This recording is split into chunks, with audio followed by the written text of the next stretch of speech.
ಮಣಿಪುರ್ ಎನ್ನುವ ಒಂದು ಚಿಕ್ಕ ಗ್ರಾಮದಲ್ಲಿ ರಾಮು ಎನ್ನುವವನು ಇರುತ್ತಿದ್ದನು. ಅವನು ಯಾವಾಗಲೂ ತುಂಬಾ ದುರಾಸೆ ಪಡುತ್ತಿದ್ದನು ಮತ್ತು ಕೆಲವೊಮ್ಮೆ ಬೇರೆಯವರ ನಷ್ಟವನ್ನು ಖುಷಿಪಡುತ್ತಿದ್ದನು. ಒಂದಿನ ರಾಮು ಕಟ್ಟಿಗೆಯನ್ನು ಕಡೆಯಲು ಕಾಡಿಗೆ ಬರುತ್ತಾನೆ.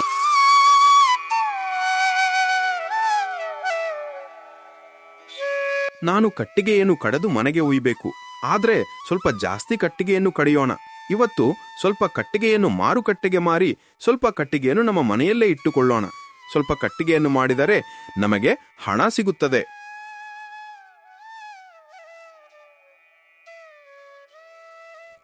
ಕಟ್ಟಿಗೆಯನ್ನು ಕಡೆದ ನಂತರ ಅವನು ಕಟ್ಟಿಗೆಯನ್ನು ತಲೆಯ ಮೇಲಿಟ್ಟುಕೊಂಡು ಅಲ್ಲಿಂದ ಬರುತ್ತಾನೆ. ಅವನು ಮುಂದೆ ನೋಡಿದ ಒಂದು ಮರದಲ್ಲಿ ತುಂಬಾ ಪಕ್ಷಿಗಳು ಕುಳಿತಿರುತ್ತವೆ. ಅರೆ, ಇಲ್ಲಿ ನೋಡಿದ್ರೆ ಇಷ್ಟೊಂದು ಪಕ್ಷಿಗಳು. ಮಳೆ ಬರುವ ಹಾಗಿದೆ. ನಾನು ಈಗಲೇ ಹೋಗಿ ಮನೆಗೆ ಬಲೆಯನ್ನು ತೆಗೆದುಕೊಂಡು ಬರುತ್ತೇನೆ. ಈ ಎಲ್ಲ ಪಕ್ಷಿಗಳನ್ನು ಹಿಡಿದರೆ ನಾನು ಮಾರುಕಟ್ಟೆಯಲ್ಲಿ ಮಾರಬಹುದು. ಇದರಿಂದ ನನಗೆ ತುಂಬಾ ದುಡ್ಡು ಸಿಗುತ್ತದೆ. ಈಗಲೇ ತಡ ಮಾಡದೆ ನಾನು ಮನೆಗೆ ಹೋಗಿ ಬಲೆಯನ್ನು ತೆಗೆದುಕೊಂಡು ಬರುತ್ತೇನೆ. ರಾಮು ಮನೆಗೆ ಹೋಗಿ ನಂತರ ಪಕ್ಷಿಯ ಹಿಡಿಯಲು ಬಲೆಯನ್ನು ತೆಗೆದುಕೊಂಡು ಮತ್ತೆ ಕಾಡಿನ ಹತ್ತಿರ ಬರುತ್ತಾನೆ. ನಂತರ ನೆಲದ ಮೇಲೆ ಬಲೆಯನ್ನು ಹಾಕಿ ಅವನು ಅಲ್ಲಿ ಅಡಗಿಕೊಳ್ಳುತ್ತಾನೆ. ಸ್ವಲ್ಪ ಸಮಯದ ನಂತರ ಎಲ್ಲಾ ಪಕ್ಷಿಗಳು ಆ ಬಲೆಯೊಳಗೆ ಸಿಕ್ಕಿ ಹಾಕಿಕೊಂಡಿರುತ್ತವೆ ಮತ್ತು ಆ ಬಲೆಯೊಳಗೆ ಒಂದು ಕಾಗೆ ಕೂಡ ಇರುತ್ತದೆ. ಇವತ್ತು ನಾನು ತುಂಬಾ ಕಟ್ಟಿಗೆಗಳನ್ನು ಕಳೆದುಕೊಂಡು ಹೋದೆ. ಆ ಕಟ್ಟಿಗೆಯನ್ನು ಮಾರಿ ಕೂಡ ನಾನು ಹಣ ಮಾಡಬಹುದು. ಆದರೆ ಇಲ್ಲಿ ನೋಡಿದರೆ ಇಷ್ಟೊಂದು ಪಕ್ಷಿಗಳು ಬಿದ್ದಿವೆ. ಈ ಪಕ್ಷಿಗಳನ್ನು ಕೂಡ ನಾನು ಮಾರಿದರೆ ನನಗೆ ತುಂಬಾ ಹಣ ಸಿಗುತ್ತದೆ. ಪಕ್ಷಿಗಳೇ, ಬನ್ನಿ, ನಿಮ್ಮನ್ನು ನಾನು ಮಾರುಕಟ್ಟೆಯಲ್ಲಿ ಮಾರಿ ಬರುತ್ತೇನೆ. ಬೇಡ ಬೇಡ, ನನ್ನನ್ನು ಮಾರುಕಟ್ಟೆಯಲ್ಲಿ ಮಾರಬೇಡ. ನಾನು ನಿನಗೆ ಏನನ್ನು ಮಾಡಿದ್ದೇನೆ? ನಾನೊಂದು ಪ್ರಾಮಾಣಿಕ ಕಾಗೆ. ನನ್ನನ್ನು ಮಾರುಕಟ್ಟೆಯಲ್ಲಿ ಮಾಡಬೇಡ. ಇದೇನು ಮನುಷ್ಯರ ಮಾತಿನಲ್ಲಿ ಮಾತನಾಡುತ್ತಿದೆ?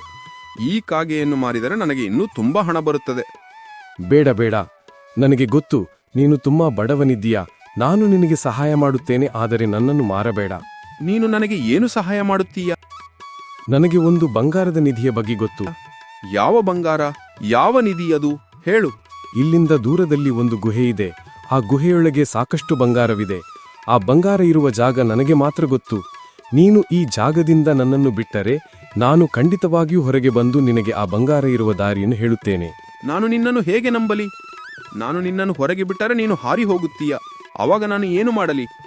ಇಲ್ಲ ಇಲ್ಲ, ನಾನು ನಿನಗೆ ಏಕೆ ಮೋಸ ಮಾಡಲಿ? ನನಗೆ ಅನಿಸುತ್ತದೆ ನೀನು ತುಂಬಾ ಬಡವನಿದ್ದೀಯಾ. ನಾನು ಖಂಡಿತವಾಗಿಯೂ ನಿನಗೆ ಸಹಾಯ ಮಾಡುತ್ತೇನೆ. ರಾಮು ಆ ಬಲೆಯಿಂದ ಕಾಗೆಯನ್ನು ಹೊರಗೆ ತೆಗೆಯುತ್ತಾನೆ. ಆಗ ಆ ಕಾಗೆ ಹೀಗೆ ಹೇಳುತ್ತದೆ: ಬಾ, ಈಗ ನೀನು ನನ್ನ ಜೊತೆ ಬಾ. ನಾನು ನಿನ್ನನ್ನು ಆ ಬಂಗಾರ ಇರುವ ಗುಹೆಗೆ ಕರೆದುಕೊಂಡು ಹೋಗುತ್ತೇನೆ. ಕಾಗೆ ಮತ್ತು ರಾಮು ಆ ಗುಹೆ ಕಡೆಗೆ ಹೋಗುತ್ತಿರುತ್ತಾರೆ. ಆಗ ರಾಮು ಕಾಗೆಗೆ ಹೀಗೆ ಕೇಳುತ್ತಾನೆ: ನೀನು ಆ ಗುಹೆಯ ಬಗ್ಗೆ ಯಾರತ್ರನೂ ಹೇಳಿಲ್ಲವೇ? ನೀನು ನನ್ನತ್ತಿರ ಅಷ್ಟೇ ಹೇಳಿದ್ದೀಯಾ? ಇಲ್ಲ ಇಲ್ಲ, ನನಗೆ ಯಾರು ಒಳ್ಳೆ ವ್ಯಕ್ತಿ ಅಂತ ಅನಿಸಿಲ್ಲ. ನೀನು ನಾನು ಕೇಳಿಕೊಂಡ ತಕ್ಷಣವೇ ನನ್ನನ್ನು ಬಲಿಯಿಂದ ಹೊರಗೆ ಹಾಕಿದೆ.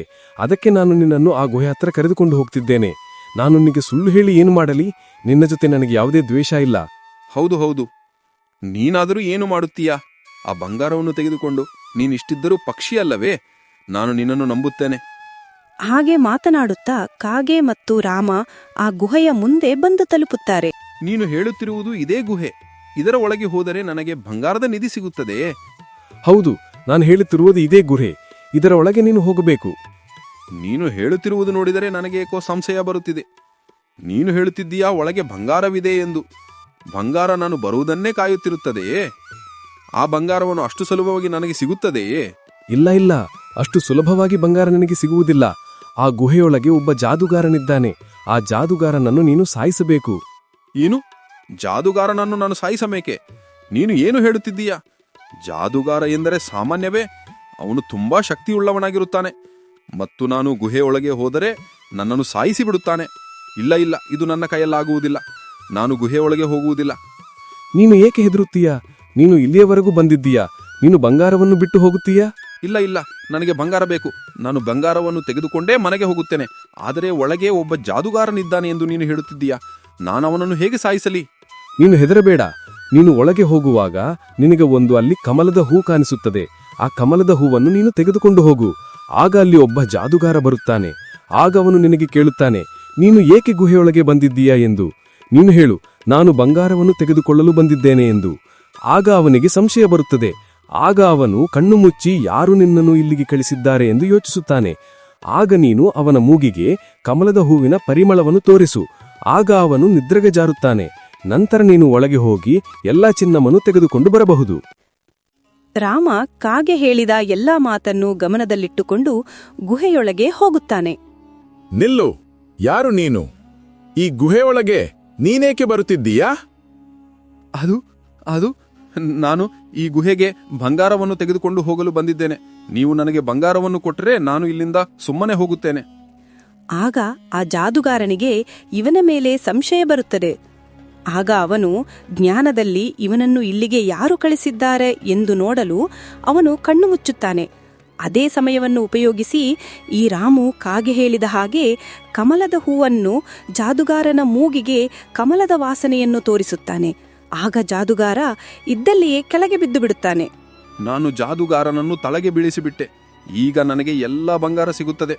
ರಾಮು ಹೀಗೆ ಮಾತನಾಡಿಕೊಳ್ಳುವಾಗ ಒಂದು ಶಬ್ದ ಕೇಳಿ ಬರುತ್ತದೆ. ರಾಮು, ದಯವಿಟ್ಟು ಹೊರಗೆ ಬಾ. ಅಲ್ಲಿ ಯಾವುದೇ ತರಹದ ಬಂಗಾರವಿಲ್ಲ. ಈಗ ಗುಹೆ ಬೀಳುತ್ತಿದೆ. ದಯವಿಟ್ಟು ನೀನು ಹೊರಗೆ ಬಾ. ಇಲ್ಲದಿದ್ದರೆ ನೀನು ಗುಹೆಯೊಳಗೆ ಸಿಕ್ಕಿ ಹಾಕಿಕೊಳ್ಳುತ್ತೀಯಾ? ಇಲ್ಲ ಇಲ್ಲ, ಯಾರು ನೀನು? ನನ್ನನ್ನು ಏಕೆ ಗುಹೆಯಿಂದ ಹೊರಗೆ ಕಳಿಸುತ್ತಿದ್ದೀಯಾ? ನನಗೆ ಗೊತ್ತು, ಇಲ್ಲಿ ಬಂಗಾರವಿದೆ. ನಾನು ಬಂಗಾರವನ್ನು ತೆಗೆದುಕೊಳ್ಳುತ್ತೇನೆ ಎಂದು ನೀನು ನನ್ನನ್ನು ಹೊರಗೆ ಬಾ ಎಂದು ಕರೆಯುತ್ತಿದ್ದೀಯಾ?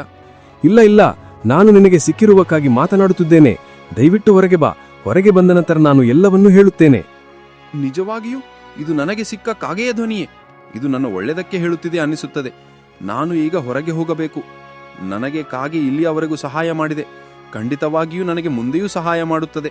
ಇದರ ಮೇಲೆ ನಂಬಿಕೆ ಇಟ್ಟು ನಾನು ಹೊರಗೆ ಹೋಗುತ್ತೇನೆ.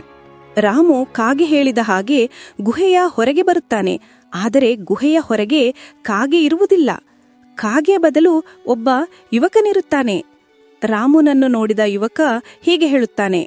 ನನ್ನನ್ನು ಕಾಪಾಡಿದಕ್ಕೆ ನಿಮಗೆ ತುಂಬಾ ತುಂಬಾ ಧನ್ಯವಾದಗಳು. ಏನು ಏನು ಹೇಳುತ್ತಿದ್ದೀರಾ? ನನಗೆ ಏನು ಹೇಳುತ್ತಿದ್ದಿಲ್ಲ ಎಂದು ನನಗೆ ತಿಳಿಯುತ್ತಿಲ್ಲ. ನಾನು ಎಲ್ಲವನ್ನೂ ವಿವರಿಸಿ ಹೇಳುತ್ತೇನೆ. ಆದರೆ ಈ ಜಾಗದಿಂದ ನಾವು ಮೊದಲು ಹೋಗಬೇಕು. ಈ ಗುಹೆ ಬೀಳುವುದಿದೆ. ರಾಮು ಮತ್ತು ಆ ಯುವಕ ಗುಹೆಯನ್ನು ಬಿಟ್ಟು ಬೇರೆ ಜಾಗದ ಕಡೆ ಬರುತ್ತಾರೆ. ಆಗ ಯುವಕ ರಾಮುನನ್ನು ನೋಡುತ್ತಿರುತ್ತಾನೆ. ಆಗ ರಾಮು ಹೀಗೆ ಕೇಳುತ್ತಾನೆ. ಇಲ್ಲಿ ಏನು ನಡೆಯುತ್ತಿದೆ? ನೀನು ಯಾರು? ನನ್ನನ್ನು ಏಕೆ ಗುಹೆಯ ಒಳಗೆ ಬಂಗಾರವಿದೆ ಎಂದು ನನ್ನನ್ನು ಒಳಗೆ ಕಳಿಸಿದೆ? ನೀನು ಕಾಗೆ ರೂಪದಲ್ಲಿ ಹೇಗೆ ಮಾಯವಾಗಿದ್ದೆ? ನೀನು ಈಗ ಮನುಷ್ಯನ ರೂಪದಲ್ಲಿ ಹೇಗೆ ಬಂದೆ? ಇಲ್ಲಿ ಏನು ನಡೆಯುತ್ತಿದೆ? ನೀನು ಭಯಪಡಬೇಡ. ನಾನು ಎಲ್ಲವನ್ನೂ ಹೇಳುತ್ತೇನೆ.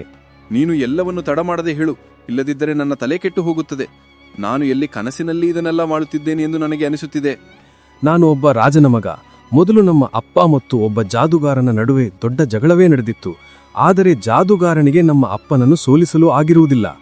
ಆ ಜಾದುಗಾರನಿಗೆ ಯಾವಾಗಲೂ ನಮ್ಮ ಅಪ್ಪನನ್ನು ಸೋಲಿಸಬೇಕೆಂಬುದೇ ಒಂದು ಹಠವಾಗಿತ್ತು.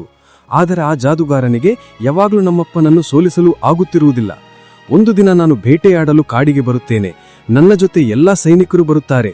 ಸೈನಿಕರು ಇದ್ದಾರೆ ಎಂದು ನಮ್ಮ ಅಪ್ಪ ನನ್ನನ್ನು ಬೇಟೆಯಾಡಲು ಕಾಡಿಗೆ ಕಳಿಸಿರುತ್ತಾರೆ. ಆದರೆ ನಾನು ಬೇಟೆಯಾಡುತ್ತಾ ಎಲ್ಲ ಸೈನಿಕರೊಡನೆ ಬಂದಿರುತ್ತೇನೆ. ಆಗ ಬೇಟೆಯಾಡಲು ಬಂದಾಗ ಒಂದು ಜಿಂಕೆ ನನ್ನ ಕಣ್ಣಿನ ಮುಂದೆ ಕಾಣಿಸಿಕೊಳ್ಳುತ್ತದೆ.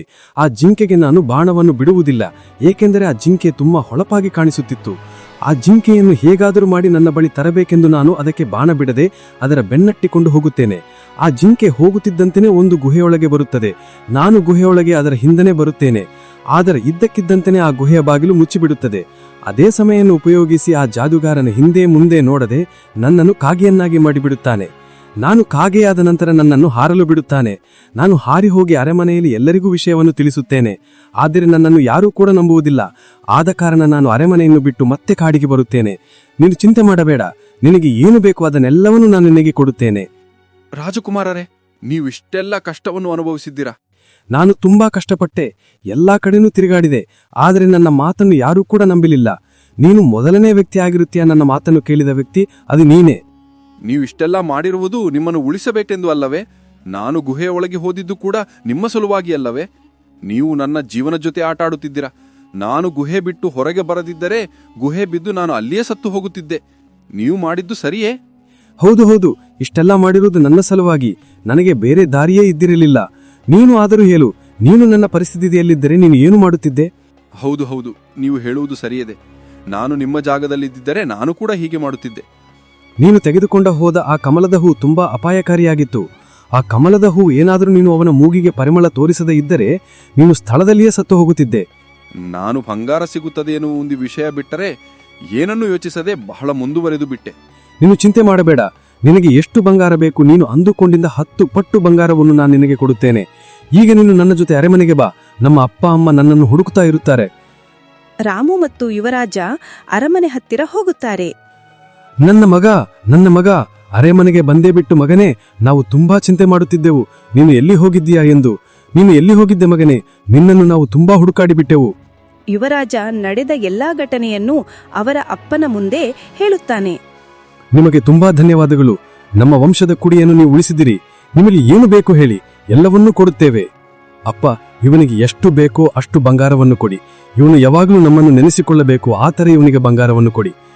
ಮಹಾರಾಜರೇ, ನನಗೆ ಈಗ ತಿಳಿತು, ಬಂಗಾರ ದುಡ್ಡಿನಿಂದ ಏನು ಸಿಗುವುದಿಲ್ಲ ಎಂದು. ನೀವು ತುಂಬಾ ಒಳ್ಳೆಯ ಗುಣ ಇದ್ದವರು. ನಿಮಗೆ ಒಳ್ಳೆಯ ಗುಣ ಇದ್ದದ್ದಕ್ಕೆ ದೇವರು ನಿಮ್ಮನ್ನು ಕಾಪಾಡಿಕೊಳ್ಳಲು ಕಳಿಸಿದ್ದಾನೆ. ನನಗೆ ಏನು ಬೇಡ, ನಿಮ್ಮ ಆಶೀರ್ವಾದ ಇದ್ದರೆ ಸಾಕು. ಈ ತರ ಬೇಡ. ನಮ್ಮ ಅರಮನೆಗೆ ಬಂದವರನ್ನು ನಾವು ಯಾರಿಗೂ ಖಾಲಿ ಕೈಯಿಂದ ಕಳಿಸುವುದಿಲ್ಲ.